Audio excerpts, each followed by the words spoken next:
Mambo vipi mwana SNS popote pale ulipo? Karibu sana, mimi naitwa Frederick Bundala Skywalker. Tunakwenda kufanya interview na watu wazito hapa na nimemleta DJ Smark sababu hawa na wakwenda kuzungumza nao wanahusika zaidi na masuala ya teknolojia. Okay? So aliyekaa kushoto mwa DJ Smark anaitwa Telja Batula. Yeye kwa mujibu wa kumuelezea ni mechanical and aerospace engineer. Anafanya kazi na kampuni ya utengenezaji wa magari ya umeme Marekani, Tesla. Lakini kushoto kwake ni Gibson Kawago ambaye nishazungumza naye hapa. Ni mwanzilishi wa battery zinaitwa Waga, na kampuni actually ndio inaitwa hivyo vile vile, inaitwa Waga. Mkurugenzi ama CEO, who are you there? Tell us. Yeah, mimi ni founder. Mwanzilishi wa kampuni hiyo. Na nimehusika kwenye kudesign, kwanza experience tatizo lilopo, design battery hizo, na sasa hivi tunawasaidia watu wa vijijini kuhakikisha wanapata mwangaza kwa kutumia solar, kwa wana charge battery zetu kwa solar na wanaweza kuchaji simu zao pia. Yeah. Okay. So how are you, Teja? Doing okay. Is this your first time here in Tanzania? Yes, it is. How do you find the country? Tell us the good thing about the country that you have seen. I mean, everything's good. You guys are very hospitable people. The food is good. I mean, the food that I've had is very fresh compared to the US. It's all packaged and cold. Yeah. I noticed the flavor and then the weather is also amazing. Right now it's, around 50 degrees Fahrenheit right here. It's cool, 70, and sometimes it gets to 80, but I mean, I really need that weather to sweat out all the stress. Okay. But yeah, I visited, Dar es Salaam, then went to Arusha for training. Then I also visited Zanzibar and back here at Dar es Salaam. So got the whole walk around. Sounds interesting. Okay, so apart from my previous introduction, can you tell us more about yourself? What do you do at Tesla? So I work at Tesla Cell Manufacturing. We manufacture it's a pilot facility, so it's an R&D facility, research and development. I work at the cathode pilot, so we are focusing mainly on. So in a battery, there's anode material and cathode material. My department focuses on developing the cathode material of the battery. So we go from raw material to making the cathode material, and then we pass that on to further processing in the facility. Kwa wale ambao hawaelewi, cells ni battery, ni vitu ambavyo vinakuwepo kwenye battery. Waga anaelewa zaidi, na vitu alivyoongea kwa kweli ni very technical. Sidhani kama watu mtakuwa mnaelewa mambo ya cathode na anode na vitu vingine, lakini yuko kwenye department ya research and development, na hivi ni vitu ambavyo anaviongelea sana. Kitu ambacho wenzetu wametuzidi, wana department ya research and development ambayo ni sehemu ya kujaribu ili kuweza kuvumbua zaidi. Hiyo ndio research and development. Sijui kama una cha kuongelea kuhusu cathode na nini, vitu ambavyo watu si ndio mambo yako Waga au si? Yeah, labda niongee kwa lugha ambayo ni ya kawaida sana. Kwa hiyo kwenda deep kwenye hizo cathode anode, ukichukua tu battery ambayo wewe unaitumia, huwa inakuwa ina materials tofauti kwa ndani ambao ndio yanasaidia charge ziweze kutoka. Kwamba ukitaka kuwasha kitu ni kwamba charge lazima zitoke kwenye upande mmoja wa battery, zipite kwenye hicho kitu kiwake, alafu irudi upande wa pili. Kwa hiyo all in all anachofanyia kazi yeye ni kwenye material yanayotumika kutengeneza battery. Yeye ndo anahusika kufanyia research pamoja na kutest na kuhakikisha kwamba battery inayotengenezwa mwishoni na kutumika kwenye vitu tofauti, kwenye magari, kwenye kupower nyumba, basi inakuwa ni battery nzuri zaidi. Kwa hiyo ni mtu wa kufanyia research na kutengeneza. Hiyo ndo uelewa wa kawaida, na Tanzania wa kawaida kama mimi tumeelewana. So what's the link between Waga and Tesla? Kwa kawaida ni link iliyopo ni kati ya Waga, Gibson Kawago na Walter Minja na Teja Batula. Okay. Kwa sisi ni watu ambao tuna vision moja. Unajua mimi hapa wakati naanza kufanya issue zangu za battery nilikuwa sina mtu wa kuni mentor. ama sina mtu wa kunipa direction kwamba Gibson kwenye masuala ya battery kuna hivi na hivi. Kwa nini? Kwa sababu ni field ambayo kwa sasa ni mpya. Kwa Tanzania yes, ni mpya. Kwa hiyo kumpata mtaalamu ambaye ana muda wa kukusikiliza na kukupa njia ilikuwa shughuli. Kwa hiyo nilipompata engineer Walter Minja, ndo akawa ananipa mwanga kwamba kwa hizi battery unazo design ili ziweze kuwa vizuri lazima ufanye 1 2 3, resources soma hapa na hapa, ukielewa ukiadvance ukifika hapa utafanya hivi. Sasa wakati wa kufanya hivyo, imani kubwa ya engineer Walter na Peter Ligate pamoja na Teja ilikuwa sio kumsaidia Gibson. Unajua wao kumsaidia Gibson ya make sense, kwa sababu mwisho wa siku Gibson peke yake atafanikiwa, lakini wananchi wa Tanzania hawatofanikiwa kwenye hicho kitu. Kwa hiyo lengo lake kubwa ilikuwa ni kumsaidia Gibson na Gibson awasaidie vijana wengine ili kukuza zaidi. Kwa hiyo kilichotuleta pamoja kwa sasa ilikuwa ni workshop ambayo tumeifanya Arusha, ambayo tumewasaidia wanafunzi kufanya masuala ya kudesign na kufanya 3D printing. Kwa hiyo lengo kubwa lilikuwa ni mimi, kwa sababu nipo Tanzania na access ya vijana na wao wana ujuzi, wapo Marekani, waje pamoja na vifaa na ujuzi wao tuje kuwafundisha na kuelekeza vijana tofauti jinsi gani wanaweza kufanya masuala tofauti ya kiteknolojia. Kwa hiyo lengo kubwa ni kugeuza fikra za vijana na kuwapatia ujuzi tofauti ili wakisharudi Marekani, basi huku sisi vijana tuendelee kuchakata tulichojifunza, tufanyie kazi, tujiajiri, tujenge nchi. Hongera sana. Asante sana. Nafurahi sana kuona kijana mwenzangu anaweza akafanya mambo ya tija makubwa kama haya. Ni mambo ambayo yana impact kabisa mtu wa kawaida, na naomba kwanza nikupe mkono. Hongera sana wewe na timu yako. Asante sana. Congratulations. So just in case you don't understand what was saying, so he was telling about his connection between you, him, and engineer, and so the congratulation came from the idea that you guys decided not to help him personally, but to help the generations of the younger generations of Tanzania. So it's something that will be very beneficial for whoever sees the potential in it. So I've given him his congratulations, and I'm giving you our appreciation from the Tanzanian people. Thank you very much. On behalf of Tanzanians. Yes. So how was the workshop in Arusha? What did you do there?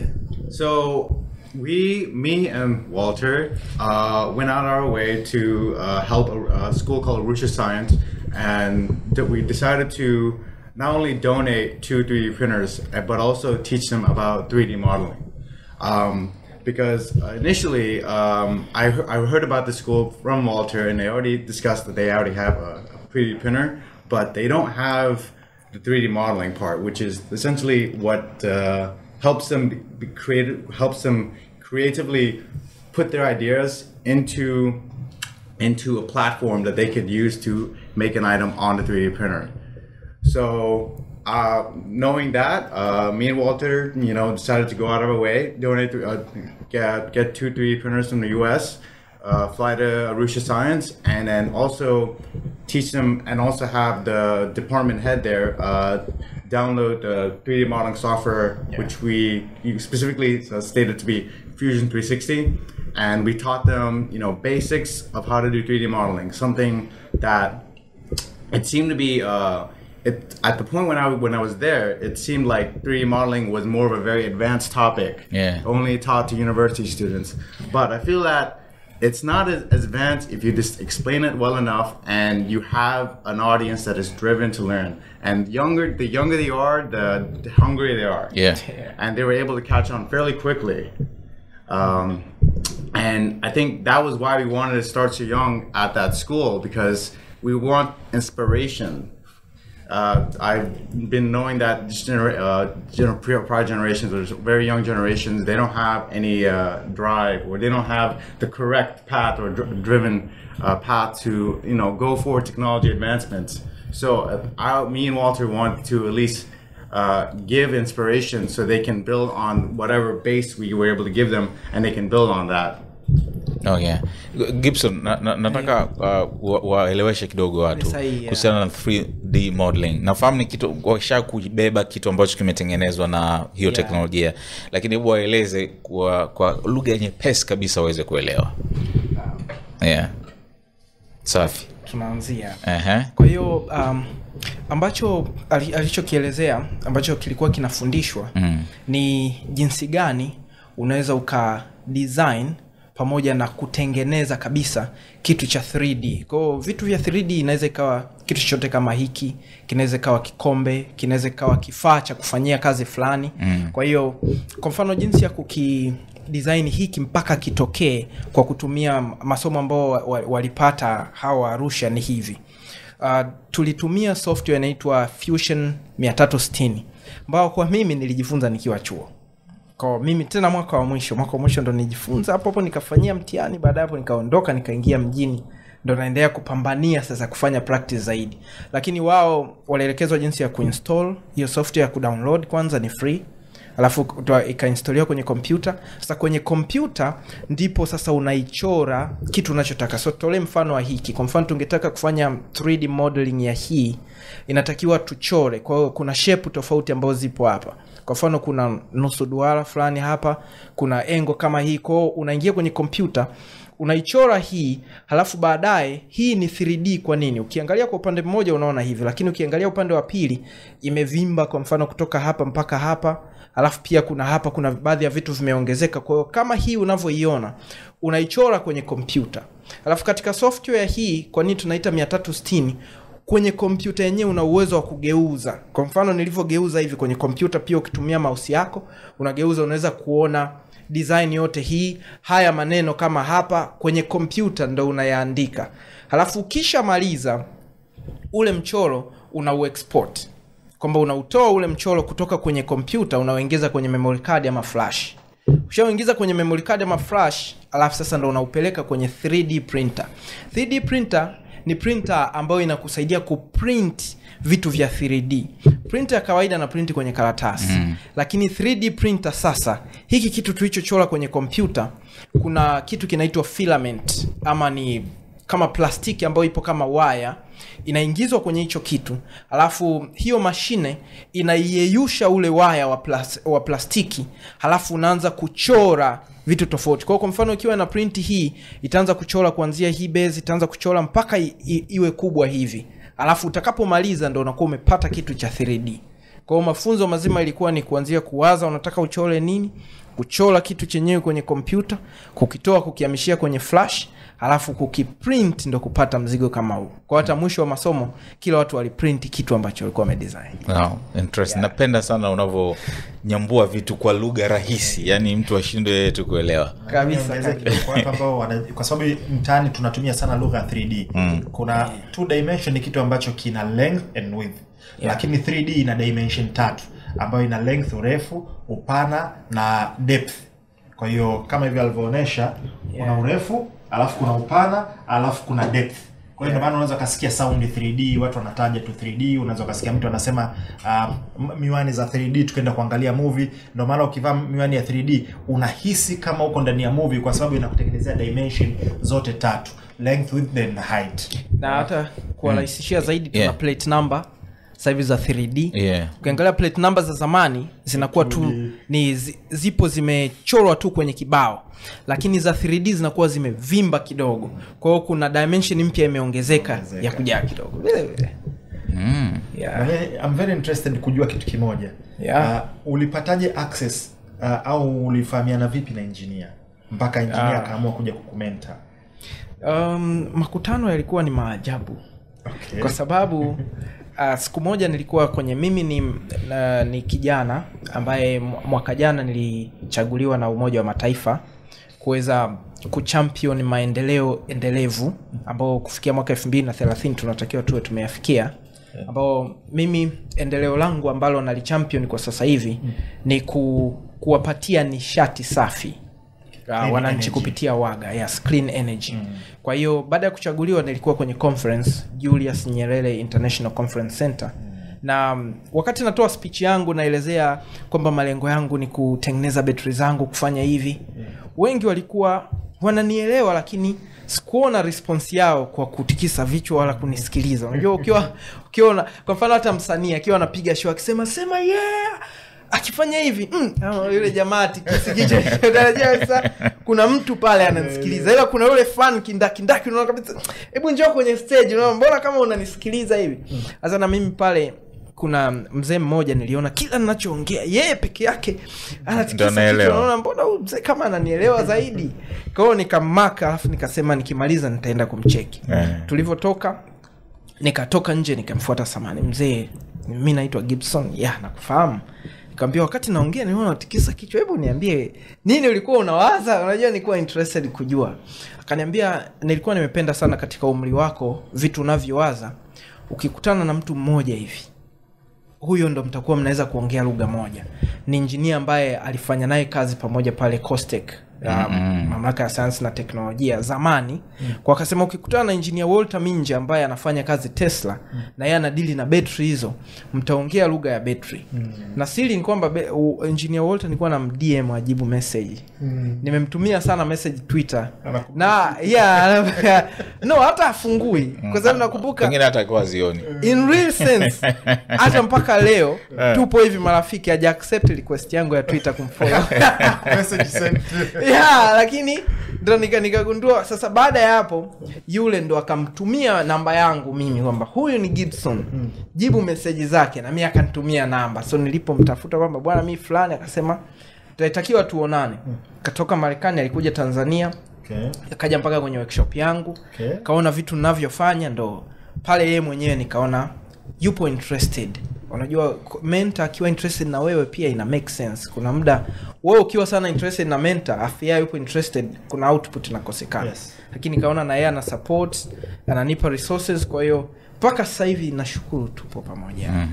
Na huo ni mfano halisi wanakuambia when an opportunity needs preparation. Kwa hiyo wewe ulikuwa umeshajiandaa, na hii ni fursa ambayo tunaweza kujifunza sisi wengi wetu kwamba tusisubiri kwamba mpaka fursa ije ndio tujiandae. Tunatakiwa tujiandae, fursa inapokuja inatukuta tuko tayari, alafu tunaanza kukanyaga mwendo. And kitu kingine nilichokinotice ambacho ni cha muhimu sana, your attention to detail, kwamba wakati unatoa yale maelezo ulinotice kwamba kuna mtu fulani ambaye ananielewa. That's attention to detail, na ulivyotoka pale ukamtafuta. Kwa hiyo umechangia kiasi kikubwa sana kupata fursa hiyo. Hongera sana. Asante sana.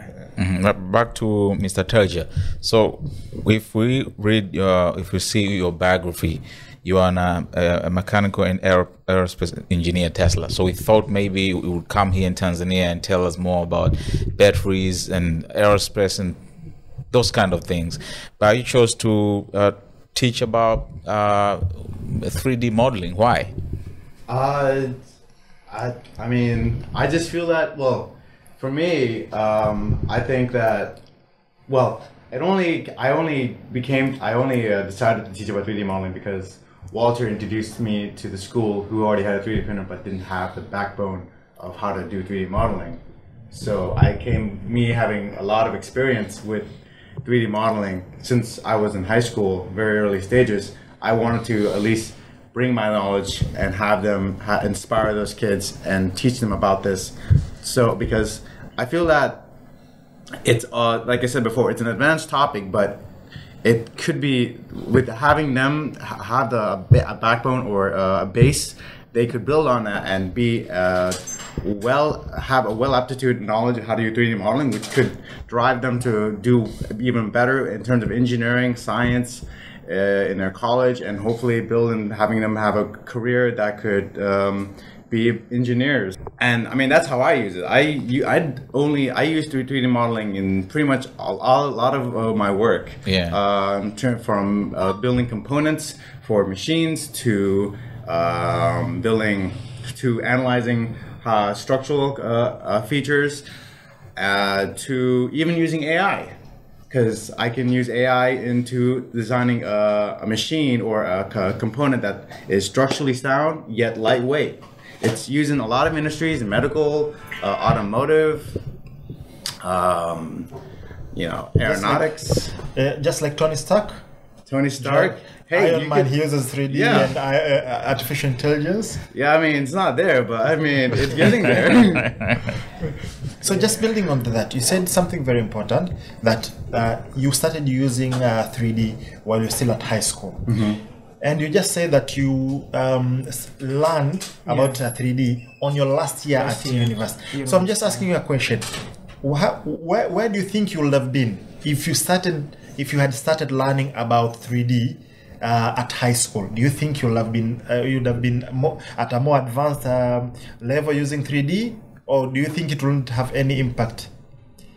I think the 3D modeling lessons, if I could get them in secondary school, could make a lot of sense, because it's not something very complicated. It's something, if you're passionate about, the secondary school students were able to learn to get the introduction on 3D modeling in 1 week and be able to practice and do demo by doing 3D printing within the same week. Then what could I do if I could have done the same practice for years? So that gives me another inspiration that if we empower young people to transform theoretical learning into practical from when they are in primary school, that will create a super genius generation in the next 10 to 20 years, because the same 3D modeling that we do seriously in school, like yesterday we were shooting a documentary somewhere, and we were using a FPV drone. And there were 2 kids from the US, they're Tanzanians, but they are raised in the US, and they wanted to fly the FPV because they told us, my dad has it. He always flies it at home, and we can fly the FPV. How young? You said kids. How young are they? Kids like 7, 10 years. 7, 10 years. And they can fly FPV. They can fly FPV. So for them, let me change this mindset. So for us, flying FPV here is for professional. Someone that you need to pay. If you're shooting a video, you pay someone to fly FPV. And for them to fly FPV, it's just it's like a game. It's like a game. Yeah.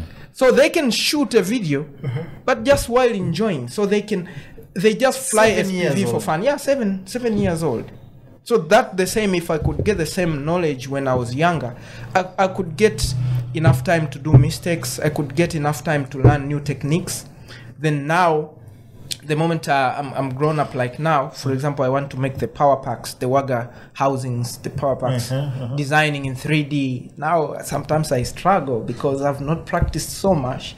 So I use a lot of effort. Yes, I can do 3D printing, but I use a lot of effort. In a way, if I could have been practicing since when I was young, I could be doing designing of my products, relaxing. And that could give me time to provide more efficient products right now. Yeah. I mean, just like learning a language, it's a skill. Just like learning a language, learning a new tool. It's the younger you are, the better it is, because the younger you are, I mean, your mind is more malleable. You can catch things more quickly. Just as you're saying, phones, these mobile phones, they are complicated. But since we've been using them for a very long time, we know where the file, we know how to transfer things, we know how to switch on. If it's an iPhone, AirDrop on. It is complicated, but since we've been doing it for a very long time, it's exactly the same as what you guys are saying. If we were taught these things while we are still younger, I can only imagine the workshop that you did, those kids, if they follow upon it within 5 years, where they'll be. And this is something that I hope decision makers are watching. And I've spoken several times earlier, our education system needs to be revived. We need to start incorporating these things at a very young age. Good. Teja, so are we gonna have more lessons like maybe Dar es Salaam, Mwanza, Iringa, Mbeya? These are Tanzanian regions. I think will you be back again? I hope so. I do like my time here. I do like what I did, and I definitely do like the attention I'm getting from this. Adding on to his question, when you're saying you hope so, is it upon you or upon us? Like, are you ready to come back, or do we? When I say us, I'm meaning about Tanzanians in general. So, what will be needed in order for you guys to keep on coming back? Because we really need this education. I mean, I am more than happy to come back. I got a job. Yeah. So, but I am more than happy to come back and teach, keep on teaching. But really, in a general sense, as point from going to where you're talking to, I did see a very large deficit in not just learning an advanced topic, but more practical knowledge. My time here, I've been introduced to a lot of interesting people, a lot of important people, and what the most critical thing that we're missing in your education system is practical knowledge, practical training. Because right now the students are the right age. Students right now are only there to study theoretical and pass the exam and then go on to university. We don't have the kind of kids to really use that knowledge on a practical sense that they could use in their career and that they could get a job that they could build on. It's something that the U.S. has it. A lot of higher end universities that I'm familiar with have it, but it's something that you're missing. Or I have a question for you, which I'll start from the back and come. So, what does Tesla? Okay, you're working at Tesla. What is the most important thing when they're trying to hire or when they're hiring someone? Is it the education? Is it the intelligence? Is it their mindset? What's the most important character of the employer when they want to employ someone? Well, for an employer in general, not just Tesla, any employer, well, for any hiring company like Google or Facebook or whatever, they're looking for not just experience is very helpful. No matter if you have a really good GPA at college, experience outwits GPA or academic performance. Yes. And it's also grit. Your ability to keep trying, keep never giving up. Never giving up. Having the ability to keep driving yourself for more knowledge, keep getting hungrier and drive within you. Because what you said there is not just about BPA. I just saw a recent research which says employers 48% right now in the US and other markets are more after grit and experience than academic qualifications. So it's exactly what that's what I wanted to understand. Is it simply your academic performance, or is it something else? And that's what I was after: the grit, the hunger, the drive to keep on performing and learning and improving. Yeah, you can teach anything. It just matters if the person wants to learn it. Yes, because we know Google has hired 14-year-old kid without any CV or anything. And I had Elon Musk before saying that, unless I'm wrong, someone correct me, that paperwork, which means degrees and everything, is not the most important thing for him when he's hiring. Of course, it has its importance, but it's the grit and the intelligence and the drive to learn and innovate. Interesting. So, can you talk a little bit about Tesla? Because yes, Teja here is from Tesla, and Gibson has been researching a lot about Tesla. So ulikuwa Marekani, Tesla ukazijaribisha. Hebu tuambie mzee. Ulijaribisha Tesla? Yeah. Model gani? And Model 3, Model S. Model S, okay. Model Y. Then Model Y is the SUV type, eh? Yes, okay. Then I also Model 3. Model 3, the most popular one, okay. I also drove a Tesla in the UK. Wow. Yeah, so how's the experience? The experience is super. Or you like the vroom vroom vroom? No. The gasoline, the petrol, as we call it here. No, driving is more than moving from one point to another. Yes. So that at one point, that's why you can ask yourself, why do people buy Toyota, Mercedes-Benz, Lamborghini, which are very expensive, but also IST can move from one point to another. Yes. So why do people pay that amount of money? They are buying experience. Thank you. And the unfortunate thing is you can't chase what you can't see. Yes. What do I mean? You cannot dream something which you have not seen, or you have not envision you cannot envision it. How? For example, I'm saying this because I've experienced a lot of criticism when I talk about Tesla, especially on Twitter.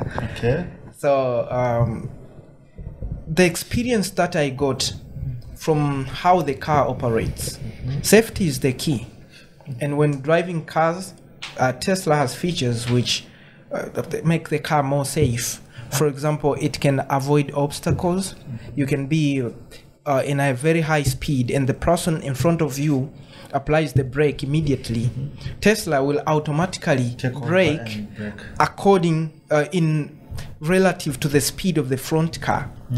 And after that, in case there's a certain obstacle on the left, Tesla will look if there's a clean road at the right, then it will turn itself, go to the right and get to a clear lane. Then, for example, you're driving to work every day and it knows this is your home because there is where you park. And when you're going home, when you reach a certain place, you always turn the left indicator. Then you always turn left. Then you always, maybe you change from this lane to this lane so that you can move to the other side a certain time. When you turn it to autopilot, when it starts self-driving, it will always assist you based on your behavior. So it's more than it being intelligent, observing the environment around you, but it also tracks your behavior patterns. So it knows that you always do this, you always do this, at this point you always speed up, there's always traffic. It adds up all that. Then at the end of the day, it's a smart car. You can have access of it in your mobile phone. For example, if you park at home, you can open your mobile phone, you can open the cameras, so you can see what is in front of the car, you can see what is behind the car, you can see what is on the left, on the right. Then you can open up the trunks, for example, the boots, you can open from your mobile phone. Then in case you have traveled maybe to another country, and starting a Tesla, you can start it using a card, or you can use the mobile phone. So for example, you want your wife to use your car when you are away, and you have moved with the card, you have moved with the phone. So the phone, your phone detects the Tesla. So what you can do, you can tell your wife, install the Tesla app. When they install, you can tell them to log in or create an account. After they create an account, you can give access to their phone to have access to your car and transfer the access to drive to their phone. Then from there, they can start the car and move around. Then if someone steals, you can always track, like, okay, the car is here, the car is this %. If you want to charge, you can always look at where are the superchargers around me. And for example, you want to charge at Mlimani City. If maybe all the chargers are occupied, it will show you that it's okay, there are 20 chargers at Mlimani City and everyone has plugged into that charger. So don't go there. So it's more of a smart car. And to the other way, I know the infrastructure, because I always don't want to talk about Tesla in the US or somewhere. I'm talking the Tanzanian perspective for Tanzanians to understand. If you can drive Mercedes-Benz here, if you can drive Toyota Crown here in Tanzania, the similar road, the clearance of the car for Tesla is the same clearance for Crown. So the roads that Crown can go are the roads that also possibly Tesla can go. And also, it is run by the battery. I know we have the challenge to electricity here in our country, but in one perspective, if you are clever enough to do your math before moving, you can still manage to have a Tesla here. Why? If you know, at full charge, Tesla can go around, let's say, 400 kilometers.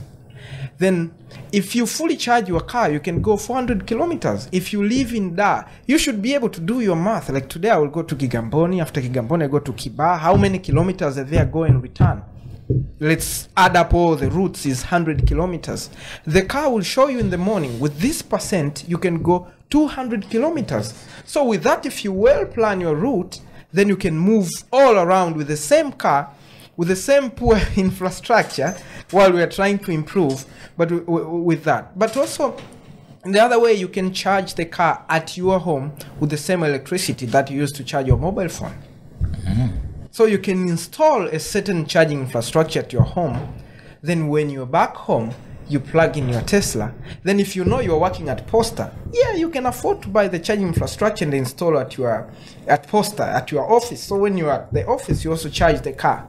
But at the same time, while other companies like Waga, GoFika, we're trying to improve looking at how we can get into charging infrastructures installed in the country, looking at how we can move to charge the cars using solar.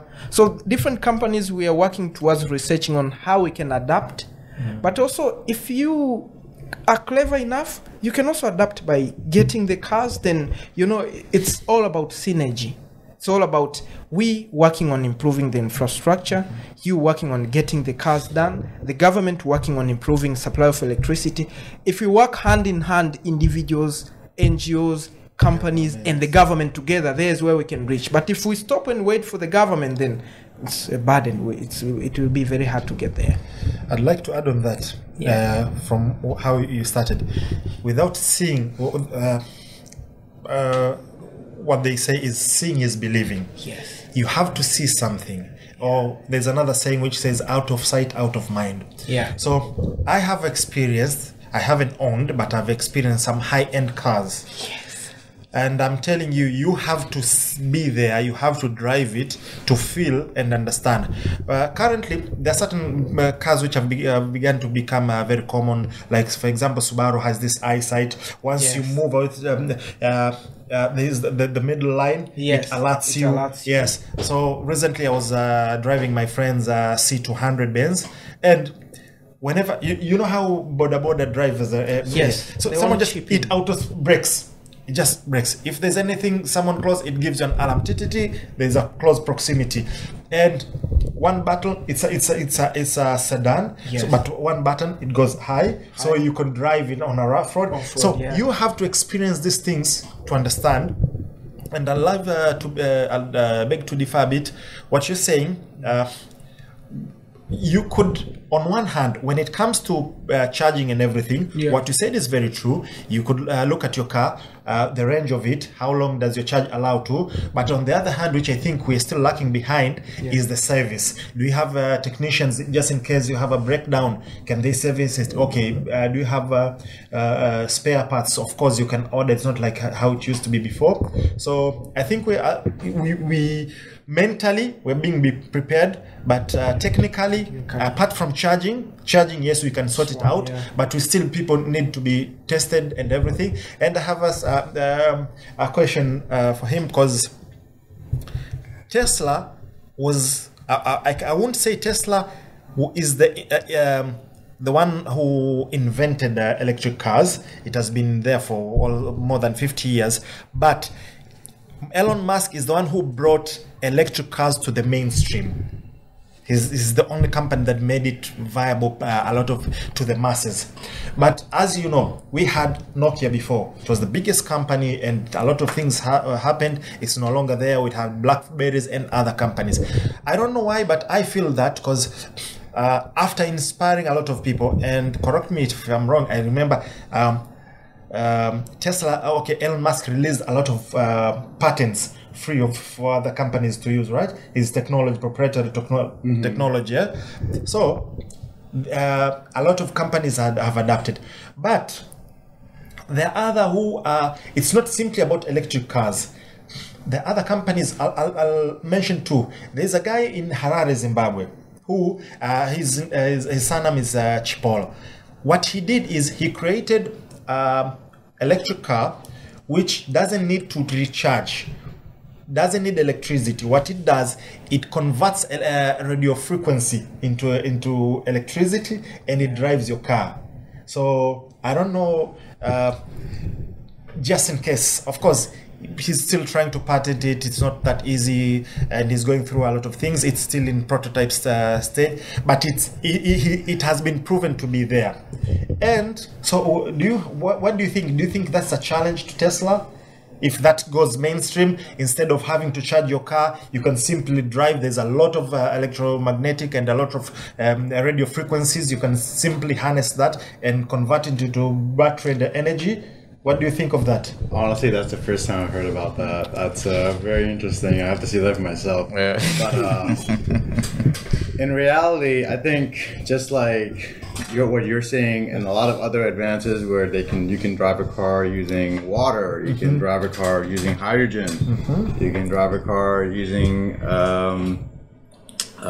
solar, just solar. It's there. But is it viable to what we need at the moment? Because there isn't a market. Well, there is a market, but we already put so much effort and working people to create this life of electric vehicles that we're already too big to fail. Yes, too big to fail. Now, if somehow electric vehicles aren't the solution in the future, then we'll look at other options. But at the moment, this is what we have. Now, just having an idea is good, but it's not enough. You have to have infrastructure. We've been building infrastructure for electric cars for a while now. There's a lot of government support towards it. It's what everyone knows about it. It's just, that's a reality. There are better solutions, but they're only theoretical. Yes, they're still in prototype state. So his name is Maxwell Chumbutso. He's from Harare, Zimbabwe. Whenever you're free, you can just go check out his work. Yeah. And another challenge, which I think this is actually, because this guy is in Harare, he's an African, he's very small compared to Tesla. But the biggest challenge that I think Tesla might face, and I don't know if you faced this guy by the name of Derek Bailey. So what Derek Bailey did, he's an African American. I really like his concept. What he did is, you take your old car, gasoline car, the one you usually love, they convert it into an electric car. So you don't need to buy a new car. And okay, that's amazing. But and they do that within 1 week. So let's say today is when is it today? Tuesday? Yeah, Tuesday. So right. I could take my car to Derek Bailey Tuesday. Next Tuesday, I get my car, which has been transformed to an electric car. But the best thing is, and this is something that has been going through my mind, I also studied electrical installation. I studied electronics. That's why it's very easy for me when we're talking about this to understand. And I'm actually enjoying this session very much. The best part is he's created a motor whereby you don't need to recharge your car. It recharges itself. So I don't know, and that's one thing I've been trying to figure out from the knowledge that I have. When we were young, we used to have those bicycles. I don't know, especially in Africa, dynamo. So what happens? I don't know if you've gone through. It's something small, a dynamo, and you fix it by your tire. So when you're riding your bike, the rotation of the tire generates electricity current through the dynamo, and you have, especially if it's at night, and you have a bulb there. So that's what has been going through my head for a very long time with my background in electronics as well. Can't they do the thing? Because there's a lot of moving parts when in a car. Can they do the same? And that's exactly what Derek Bailey did. So he created a self-recharging car. What do you think? Do you think that's a challenge to Tesla, or do you have something? Because you are in the R&D, unless it's a trade secret. But do you think you have? What do you think of this concept of a self-recharging car? And do you think it's a threat to Tesla? Tesla's been doing recharging for itself. We have brakes that use that perpetual force to recharge our batteries. Okay. So when braking, it recharges the battery. Okay. So we have that, but from what you're referencing, Derek Bailey's reference, I kind of have hard to believe that you can recharge an entire battery just by driving it and using all the momentum from the wheel, from the tires and the rims to go into the battery. It's already been there. Technology's already been there. Yes. Not just Tesla, but Honda uses it. Hybrid vehicles have been using it. They do regenerative charging. A certain amount, not For a certain amount, but you it can can't fully charge the battery. but it, to a very small degree, but it's still noticeable. So it's not anything new, but I would be amazed if they can recharge an entire battery just by using only the motion of the vehicle itself. That would be a very sensitive, very advanced battery at the best. Whenever you can go and check him, actually he's an American, so Derek Bailey. And so I was really interested, and I was like, is this the new, the same thing? But I believe Tesla is, I won't say too big to fail, because Nokia was massive, and then there's research in motion with BlackBerry, with the same thing. So let's talk about challenges to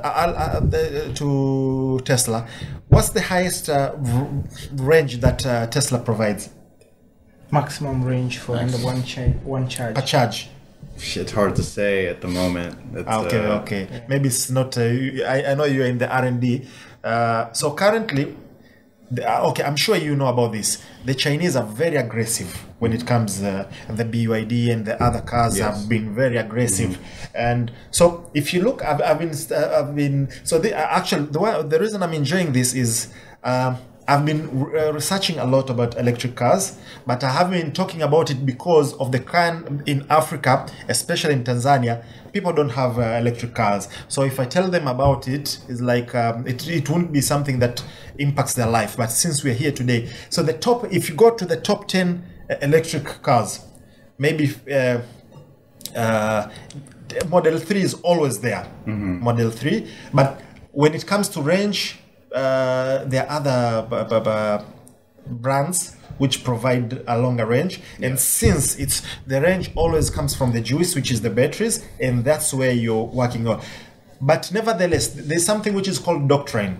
Some cars, maybe their doctrine is to have a longer range, but some maybe you have a different, maybe you want comfort, you want security.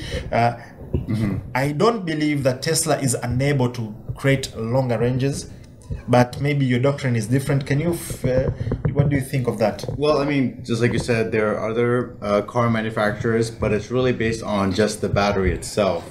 So the other car companies like Lucid, Rivian, and there's Chinese companies.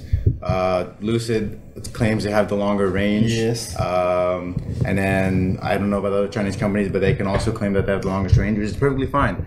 It's really based off just the battery itself. And I would assume China has an incredible R&D or an incredible cell manufacturing area where they're ahead in terms of their battery technology, and they probably are right within when they claim they have a longer range.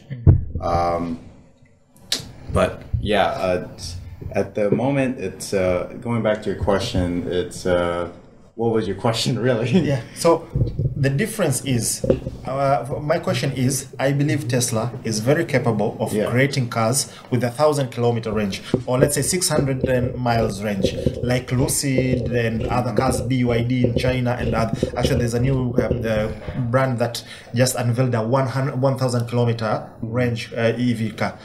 But it's not simply about the range. It goes back to the philosophy of the company. So do you think that it's the philosophy of Tesla?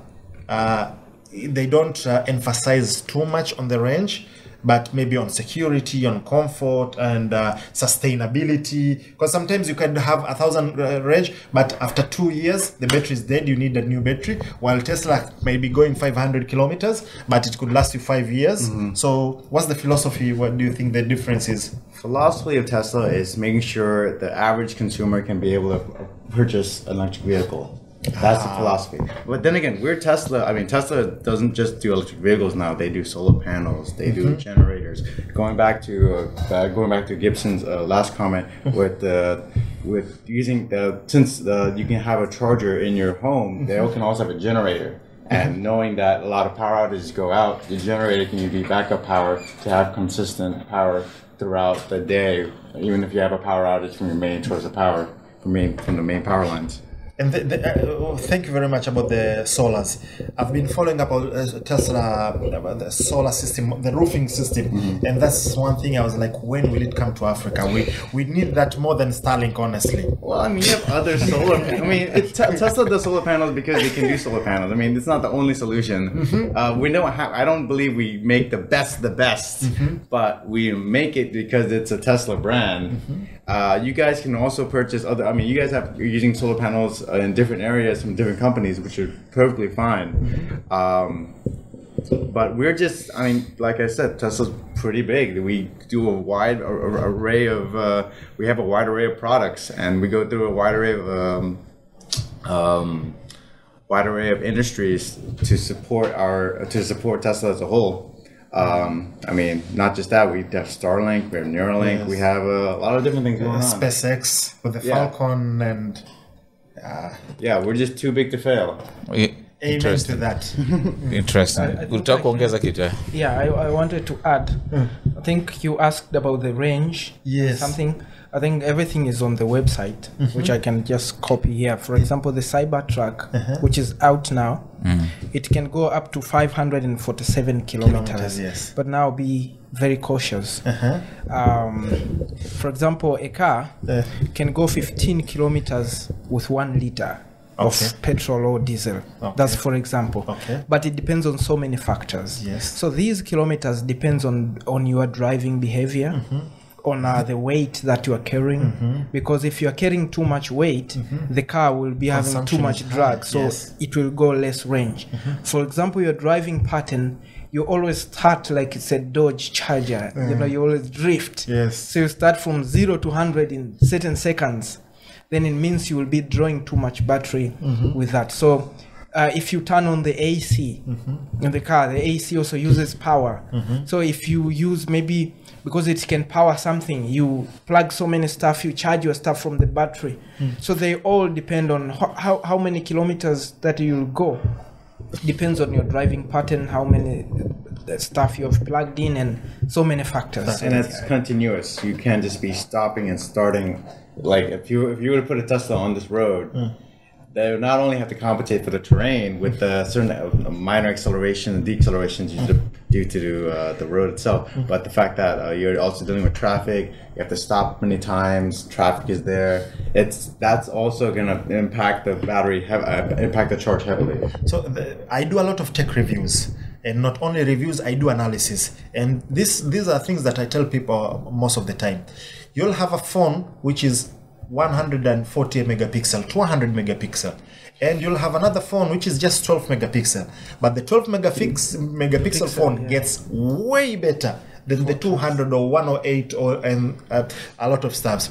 So what I usually tell people is it's not simply about the specifications, it's also general experience of the things. That's why I asked this. This was a very technical question, because as you said, I drive a gasoline car. General, they'll tell you, let's say 1 liter will take you 1 liter will take you 10 kilometers, but it has a lot of facts. As you said, you take off and braking. Is it a city drive? It's different from a long distance drive. Off-road. Yes, is it an elevated terrain, or is it? There's a lot of factors to consider. So it's the same thing with the car as well. And okay, let's say it can go 1,000 kilometers, but at what cost to the battery? You could go 1,000 kilometers, and after 6 months your batteries are dead. They cannot. It's not sustainable. But since there's something which I usually call vague marketing terms, and that's one thing I would really like people to pay attention whenever they buy or choose their products. Wow, interesting. So this a quick question to Mr. Terja. So what's the toughest thing in creating electric cars? The toughest thing? Yeah. What challenges you the most? Challenges me the most specifically? Oh, okay. Well, we're a very fast-paced company, so the challenge is time. Yeah. Keeping up with time. We have to we have a deadline. We have to meet. We try our best to meet the deadline as quickly as possible. So it's not necessarily the technology. It's not necessarily time is our biggest factor here. So that's what's the most challenging part. Obviously, if we have unlimited time, we would get there and with no stress or anything. But that's what any company's really real conflict is: time, having to figure out what's the best course of action with this amount of time to get to where we want. Because time is money. Time is money. How often does Mr. Elon Musk visit your factory?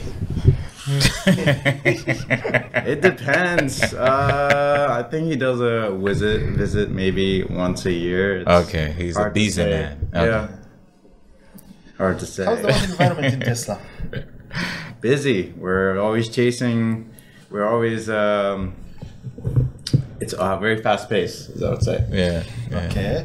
And so, generally speaking, about the environment there, do they take good care of you? How's there's a lot of incentives, or do you have? There's the work from home. You have to come to the office. How's those challenges? So for me personally, I feel that Tesla does their part in providing enough for their employees. It's because it's a high-paced environment that it's also stressful. I mean, you already know this. Yes. Yeah, Tesla, their employees, they're always on the go. They're always thinking. They're always rushing. So it's you have to be very creative in how you use your time, and you also have to be careful in how you're going about and trying to meet your goals. It's just like I don't know. It's just how it is. Yeah. It's a tech company like Google. They're trying to be the best at the quickest time possible. Yeah. And previously, when we were talking, you said that you do a lot of 3D rendering and modeling and everything, and you mentioned a bit about AI. That's a field that I really spend a lot of time following up, because I believe that's the future, and I believe a lot of human work will be taken over by AI. So, and the AI that we use, general masses, is not the level that you guys have at Tesla. So tell us a bit about AI and how do you find it? Well, I understand people may be scared about what it can do, but Terminator and that's kind of... It's not going to happen like that. I mean, I hope not, but I mean, people shouldn't be afraid of it. They should be advancing it. They should be moving.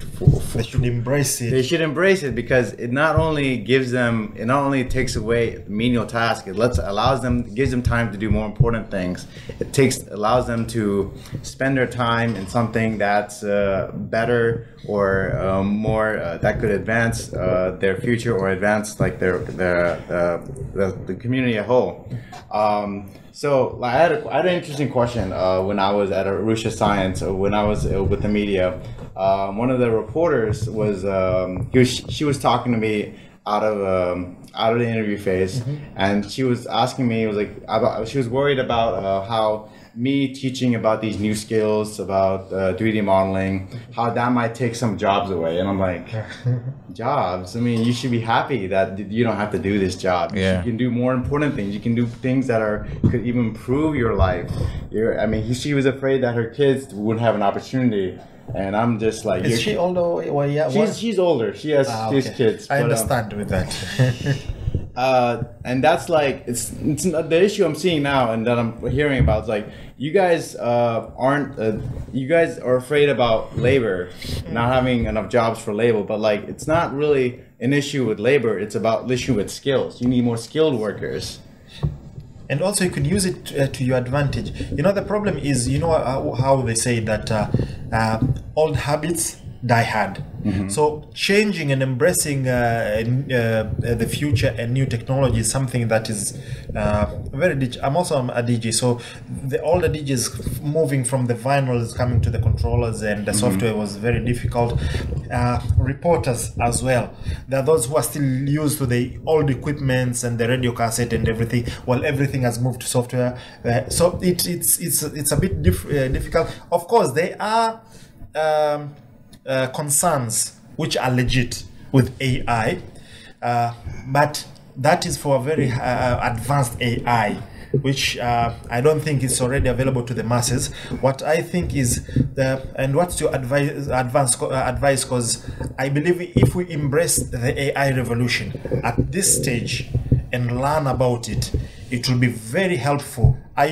Personally, I use AI and I can see the benefits, and there's several types of AI, from graphic design to modeling to 3D to artificial intelligence, let's say from in the military and everywhere.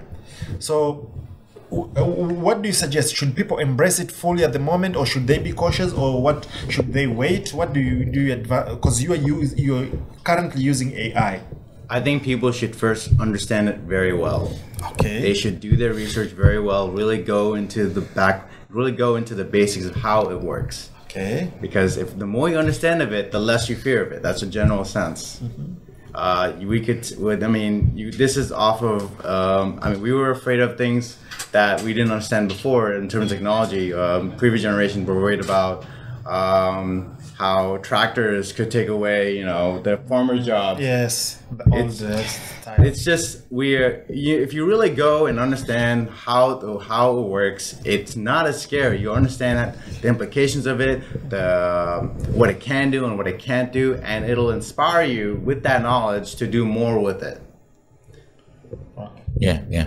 Watu wasiogope AI, man. Watu wanatuchukulia kazi zetu. Unatumia AI? Huyu tena. Au kwenye kazi yako vipi, na unaitumiaje au bado? Huyu ni mtetezi mkubwa wa AI. Wakati AI imeingia, nilisema kwamba lazima nitengeneze kiasi fulani cha hela kwa kutumia AI. Okay. Na sasa hivi nimefikia 70% ya hicho kiasi. Okay. So ukiachana na skills ambazo dunia inajua kuhusu Gibson Kawago, kuna skills ambazo dunia haijui na haitajua, lakini just kupa code ni kwamba AI ilivyofika, mimi napenda kufanya vitu ambavyo watu wanaogopa. Wakati watu wameanza kuogopa AI itachukua jobs, nikawaza kama AI itachukua jobs, nikaanza kuiuliza AI itachukuaje? Ujue wewe, yani kwa mfano, ujue upende sana kufanya vitu ambavyo watu wanakatalia. Ukiambia usipite nje, hebu nenda wala kapite. Wale kwa nini wamekwambia usipite? Usikuta kuna mchongo na kuna kitu. So wakati wanasema inachukua jobs, nikaenda kuangalia. Nikagundua kwa nini inachukua jobs. Ni kwa sababu AI inaweza kukucreatea job bila hata kuwa na hizo skills. Uwe tu na skills za kuicontrol AI yenyewe ikufanyie jobs. Kwa personally nilicreate 3 new jobs za kwangu kwa kupitia AI. Kwa hiyo mimi akili ambayo na invest ni you can't chase what you can't see. Yes. So nimeshaiona akilini na iambia tu AI fanya hivi. Sasa hivi nanifanyia, na I can do stuff ambazo zamani kwa nawalipa watu. Sasa hivi bila kuwalipa nalipia subscription ya AI kwa mwezi. Okay. Then yenyewe inafanya. So hata watu baada ya kuwaza itachukua jobs, jiulize itachukuaje, itachukua nini? Basi wewe ndio uchukue jobs za watu. Fanya Interesting. So, I see guys, nimefurahi kufanya mazungumzo, na ilikuwa mazungumzo mazito ya kuelimisha kuhusiana na teknolojia, Tesla na vipi. Hivi kuna mtu ana Tesla Bongo? Niona Mohamed Dewji alipiga picha moja tukajua ameileta Tanzania. Kuna mtu anayo hapa? Hiyo discussion naona kama haipo open, sababu hata juzi nijaribu kutweet. Kama nani? Kufikia mwaka 2027. Na project yangu inaitwa Focus 2027.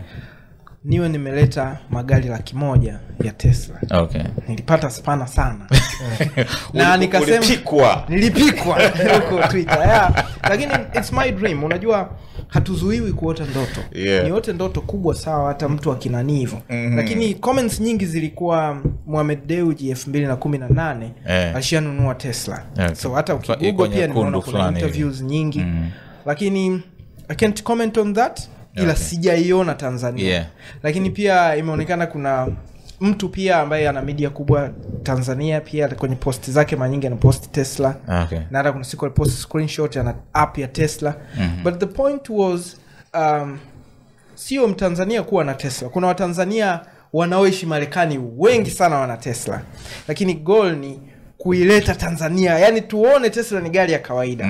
Sababu ukumbuke Tesla ukiangalia bei ya kununua na ushuru, average ukiwa na milioni 105 unachukua gari vizuri. Watu wana gari za milioni 500, watu wana gari za milioni 600. Yani uwezo wa kununua wa Tanzania wapo wengi wana uwezo huo. So sijaiona na sio issue. Sema sijaiona na natamani sana kuiona.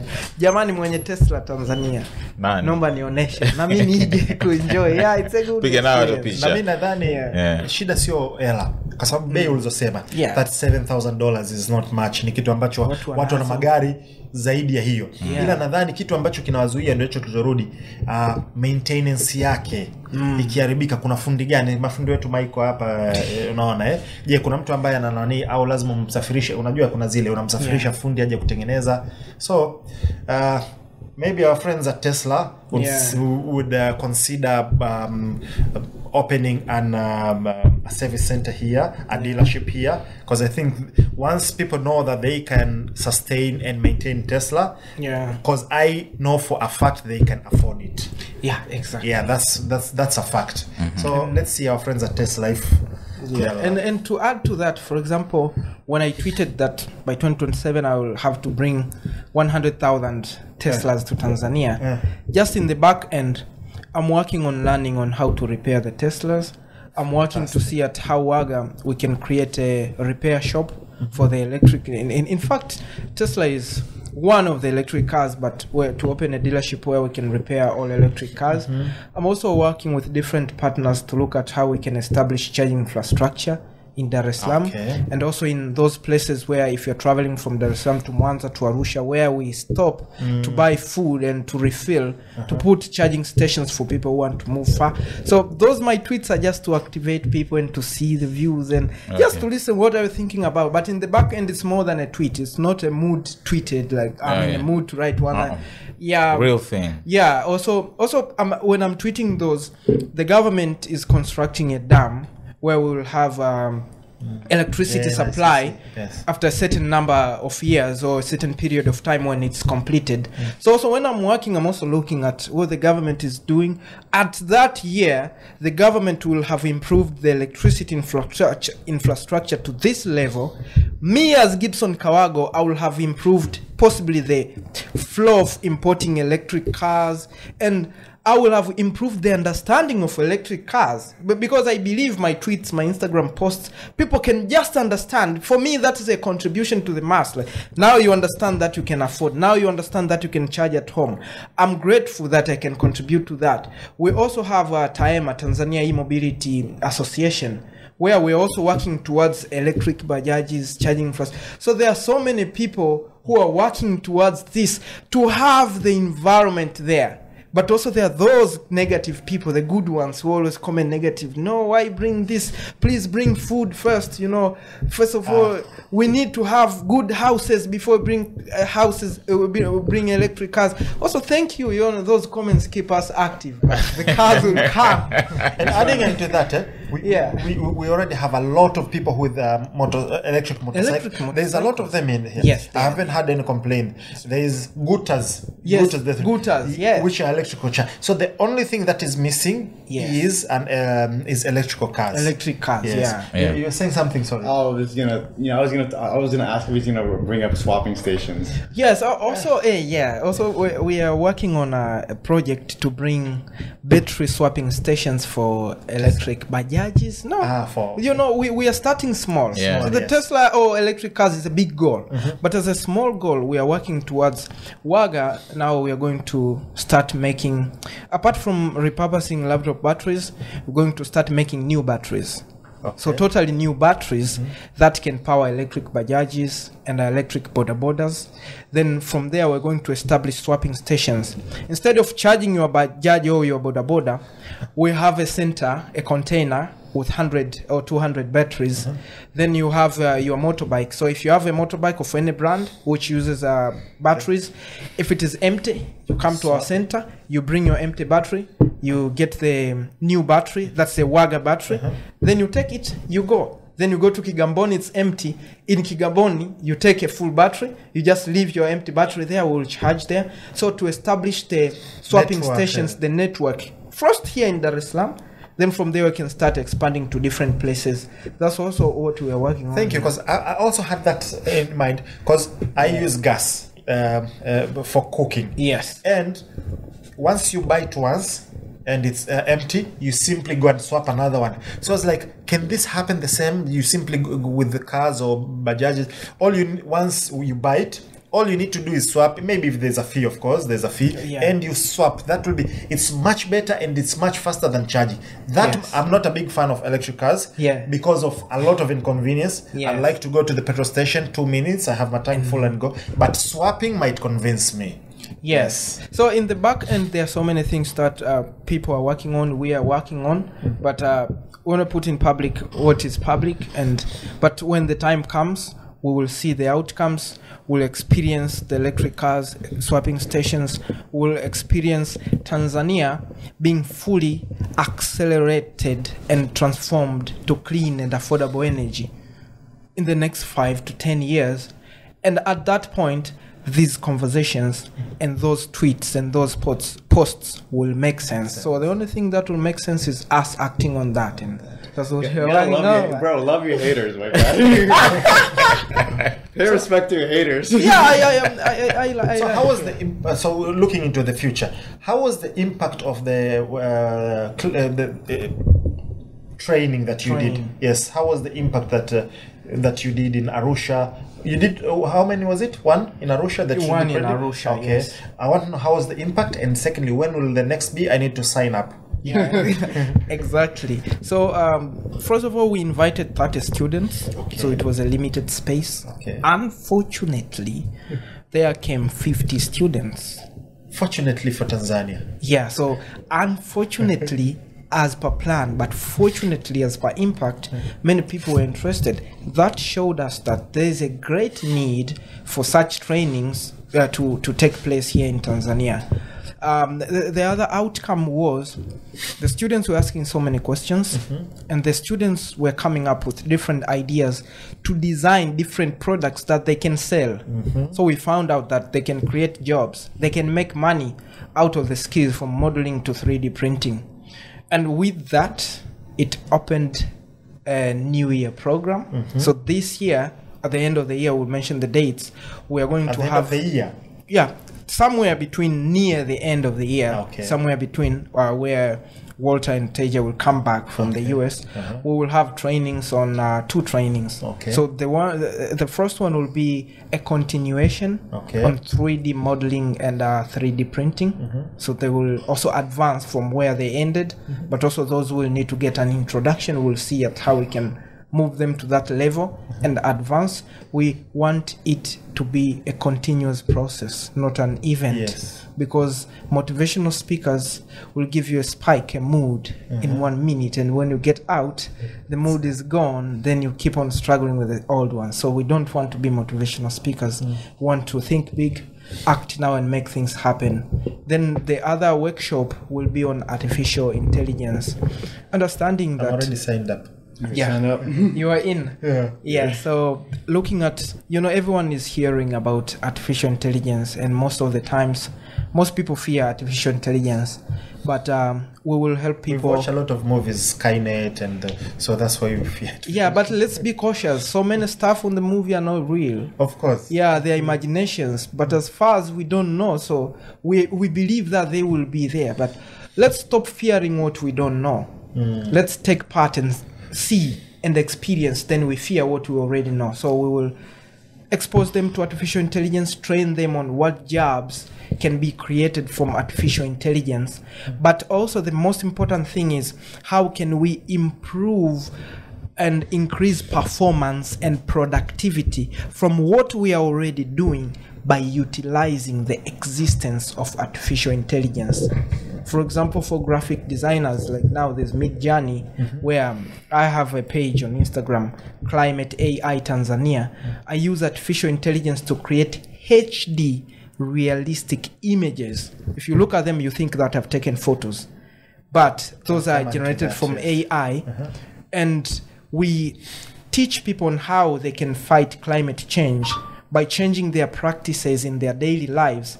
We create captions using artificial intelligence, different AI tools. We create images using AI tools, but also we create beats and instrumentals using AI. So then when we put the music is AI, the photo is AI, and the caption is AI. And I'm also getting paid from the music, so it's another side job. I don't produce the music, I use AI to make the beats, and everything comes out. So from that, we're going also to help other young people on how to look at AI positively. Remember, what is in your mind is what shapes you. If you look at AI negatively, it will be negative and you will die. If you look at it positively, it will create a positive impact in your head. So think big now. And as we grow, numbers change. It's a new year. Every time you celebrate your birthday, remember that your time is getting out. At one time, people sign you out like, hey, man, you're out now. Let's get a new generation. So before that time comes, let's utilize all opportunities that are around here and get bigger. I think adding on that, I wouldn't say that just me and Walter, like the training that I did was first mainly to the faculty, the teachers. Okay. With their support, we were able to have such an outreach and such an involvement to the students. Okay. So in a way, with him being able to teach young kids about AI, it's really just about structuring the program, the educational program itself.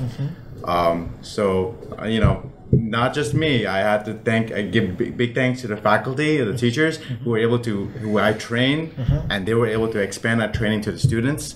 So I think that's also a very important thing. When we do our second phase of learning, we make sure we teach the teachers, and they can transfer the knowledge, and they're the ones progressing the students to keep on learning and keep on progressing in the program. Thank you. And adding into that, this is an ask from me personally, because I've seen a lot of programs or clinics, as we call them here, and they end up as soon as the program has ended. So I asked him as a question what the next one will be. He said at the end of the year. Honestly, that's a very long time, but I know you guys are very busy. What I'll kindly ask, if you could do at least once a month, a 1 hour session with those people who you just to keep up with them, they tell you their program online. It will keep the momentum going at least once a month. That's number one. Number two, as we spoke before, it's a teamwork thing. Everybody has to play their job. In case you guys go back to US, you talk to your colleagues, you talk to your partner. If in between, before December, there's other people who have an opportunity to come, let's say in June, July, or in between, they could come while we were waiting for you to come back in end of the year. So we should keep the dice rolling. That's what I'm asking. And before I finish, I'd like to know if the ones which are here who have been trained, do we have those who can also train others? And finishing on AI is a double sword. I did several segments on it and mentioned several AI from the ones books you could study from and everything. But there's a legitimate concern of AI is a double sword. If you could use it for good, it's. But there's other who use AI for cloning. Let's say I could have him talk some not so very good things about Tesla, and they'll think it's him. If you recently watched, Putin was speaking to an AI which looks exactly like him. I could clone your voice and call someone and this is Lwaga and I've ordered 200 batteries, give it to DJ Sma, and DJ Sma comes and picks. So there's other malpractices people might practice. So there's a legitimate concern of that, and we need to regulate it. And there need to be a regulation, but it is something that is double sword. It's very it's very beneficial if addressed and regulated properly from the beginning. Yeah, I can respond to that. Yes. So in real sense, these trainings that we do with Walter and Teja physically, they are the major trainings. Okay. But in real sense, we have Taifa Tech Innovation Hub, which is in Arusha. Okay. And that's why I'm in Tanzania, they're in the US. So they have come for the major project. Okay. But we have access to those students every day. We have access to the teachers every day. And also the sessions that you have said we should do at least once per month. Yes, online. Not we should do. Taifa Tech is already doing every month in Arusha with those students. Wow. Even with different STEM activities. So those sessions are continuous. Okay. And also remember the 3D printers were left to the school. So the school already has the 3D printers. The school computer lab has the softwares installed. So it is continuously going on. Fantastic. So that is done. And also responding to your concern about AI, I'm a positive guy. That's why even whenever I tweet or I say anything, anyone comes negative, I don't block, I don't take them off because it's their view. But responding to AI being able to do negative stuff, I can respond to the same thing. I can go to Google. I can open something that you can't watch here. It's shameful. There are so many bad contents on the same internet that gives me the good stuff. It has a lot of bad stuff. In a way, if I just look at them for 30 minutes, I can faint and sleep there. If you look at this microphone, this is a microphone. But if I take this off and I take this, I knock on your head using this one, you will die. So this is also a weapon, but also it's a microphone. So if even my fist, I can greet you this way, but also I can take and I can knock you and you fall down. So it's all about you being positive and using every stuff positively.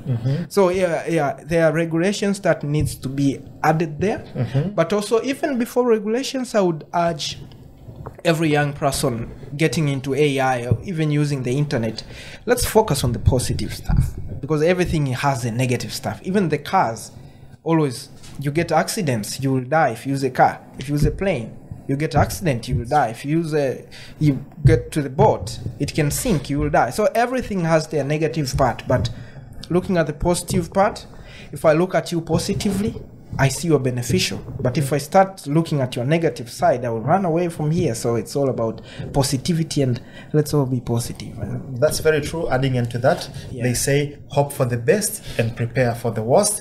That means we should be realistic, because looking at things very positive is very important, both mentally and psychologically. But on the other side of that, there's being realistic. So we need to be realistic, and that's why most of the things that you said, let's say for example, if we watch the contents that we are not allowed from the same source that we could watch educational material, the difference is there's a regulation that this is not allowed, this is allowed. So we need to apply that same thing, because not everybody is positive. That's why the part that hope for the best is being positive, but prepare for the worst. In case there are those who are negative, this is how we will be able to deal with them. So we need to be very realistic and positive at the same time. And that's why even ChatGPT, when it was opened, it was new. People could go and write a code how to hack Facebook account. It was providing a code, and it was able. But as soon as every new thing, you need to experience a malfunction, then you come the solution. Now you can't ask anything negative. So even those AI which can clone my voice, after some time there will be regulations. You can't be able to do that. So the more you go around, the more you find out. So we will find out as many things as soon. Guys, thank you so much. It was a very insightful conversation. Isma, thank you. Thank you very much. Teja, thank you so much. Gibson Kawago, asante mzee kwa madini yako. Naoma sana. Bila shaka na wewe mwana SNS umeenjoy hapo, umejifunza sana, au sio? Kwa hiyo ni kuseme asante sana. Mimi naitwa Frederick Bundala Skywalker. Kama unataka kufuatilia zaidi, Gibson anafanya kazi kubwa sana kikweli. Gibson, page yako Instagram ni Gibson Kawago. Gibson Kawago hivyo Kila sehemu. Kila sehemu anafanya mambo makubwa sana, betri za Waga, ana mipango mingi sana. Teja, are you also on other social media other than LinkedIn? But I don't want the attention. Okay, so asante sana, hadi wakati mwingine, kwaheri. Attention! Your potential customers are watching this video.